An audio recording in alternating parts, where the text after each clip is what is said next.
ابھی احسن اقبال صاحب بات کر رہے تھے، لیکن میں اس بات کو آگے بڑھاتا ہوں۔ وزیر اعظم عمران خان نے کشمیر کا موقف آج پھر پیش کیا۔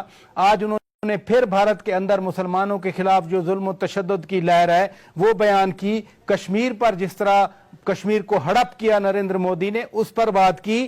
یہ پاکستان کا بھرپور انداز میں وہاں پر موقف پیش کیا گیا۔ لیکن جب ہم دوسری طرف دیکھتے ہیں کہ کوئی زمینی طور پر کوئی تبدیلی آئے، مثلا 5 اگست کے اقدامات ریورس نہیں ہوئے، کب تک دنیا کھڑی ہو جائے گی، کشمیریوں کا حق پوری دنیا تسلیم کرے گی اور اپنی ہی پاس کردہ قراردادوں پر عمل درآمد کروائے گی؟ دیکھیے، ہماری تو خواہش ہے کہ دنیا فی الفور اس کا نوٹس لے، لیکن آپ جانتے ہیں کہ جو دنیا کے جو اہم ممالک ہیں ان کی اپنی ترجیحات ہیں، اور ان ترجیحات کو وہ فوقیت دیتے ہیں۔ وہ جانتے ہیں کہ انسانی حقوق پامال ہو رہے ہیں، وہ جانتے ہیں کہ اس وقت جموں اور کشمیر میں انسانی حقوق پامال ہو رہے ہیں، انٹرنیشنل لا کی خلاف ورزی ہو رہی ہے، جنیوا کنونشن کی خلاف ورزی ہو رہی ہے، اور اقوام متحدہ کی سلامتی کونسلوں کی دھجیاں اڑائی جا رہی ہیں، لیکن اس کے باوجود وہ باوجود خاموش ہیں۔ اور یہ ایک لمبا موضوع ہے جس کے لیے طویل بحث چاہیے، لیکن اس کا یہ مطلب نہیں ہے کہ پاکستان حق اور سچ کی بات نہ کرے۔ آج وزیر اعظم نے اقوام متحدہ کی ایک مرتبہ پھر توجہ مبذول کرائی ہے اور کہا ہے کہ کشمیر کا مسئلہ سنجیدہ مسئلہ ہے، سنگین مسئلہ ہے، حساس مسئلہ ہے، پورے خطے کے امن و استحکام کو داؤ پر لگ سکتا ہے، اس پر توجہ دینی چاہیے۔ دیکھیے، ابھی میں احسن اقبال صاحب کی گفتگو سن رہا تھا۔ دیکھیے، کچھ ایسے ایشوز ہوتے ہیں جس پر نکتہ چینی نہیں کی جاتی۔ کشمیر کا مسئلہ ایسا ہے جو ایک قومی نوعیت کا مسئلہ ہے، اور عمران خان صاحب نے آج پاکستانی عوام کے جذبات کی ترجمانی کی ہے، کشمیریوں کے جذبات کی ترجمانی کی ہے۔ تو ان میں اتنا حوصلہ ضرور ہونا چاہیے کہ اگر انہوں نے ایک صحیح پاکستان کے موقف کو اجاگر کیا ہے تو انہیں تعریف کر دینی چاہیے، اس میں کوئی مظاہرہ نہیں۔ یہ فرمائیے، وزیر اعظم صاحب نے ایک بار پھر، ظاہر ہے ہر پاکستانی یہی چاہتا ہے کہ خطے میں ترقی ہو، پورے خطے کے لوگ ترقی کریں جیسے دنیا کے باقی لوگ ہیں، امن آئے گا تو ترقی آئے گی۔ اور وزیر اعظم نے واضح کر دیا کہ پیس جو ہے، امن جو ہے، وہ ترقی کے لیے ضروری ہے۔ جب یہ ایک کنسنسس ہے تو پھر رکاوٹ کہاں کھڑی ہے؟ کیوں امن نہیں آ رہا اس خطے میں؟ ویسٹرن بارڈر پہ بھی لڑائی ہے، ایسٹرن بارڈر پہ بھی لڑائی ہے، سب لوگ تنگ ہیں۔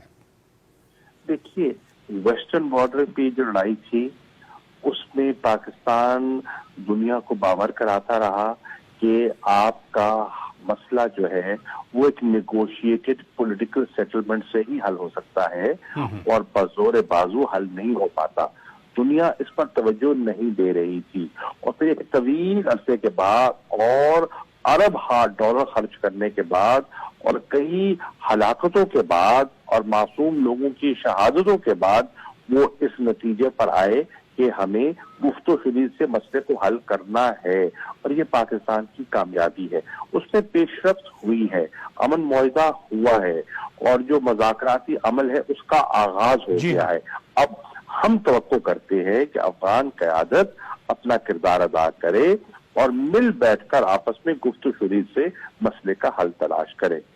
جہاں تک ہماری مشرق کی ساتھ کا تعلق ہے، اس پہ بھی ہم دنیا کو باور کرا رہے ہیں کہ مسئلہ بگڑتا جا رہا ہے، اور مسئلہ صرف پاکستان تک نہیں، اور کشمیر کا مسئلہ جو ہے، اب آپ دیکھیں لداخ میں جو کچھ ہوا اور چین اور ہندوستان کے درمیان جو کشیدگی نے جنم لیا اور جو سٹینڈ آف جاری ہے، اس کی طرف بھی دنیا کو نظر اٹھانی ہوگی۔ اب آپ کہہ رہے ہیں کہ دنیا خاموش کیوں ہے؟ دیکھیے، دنیا کی اپنی ترجیحات ہیں۔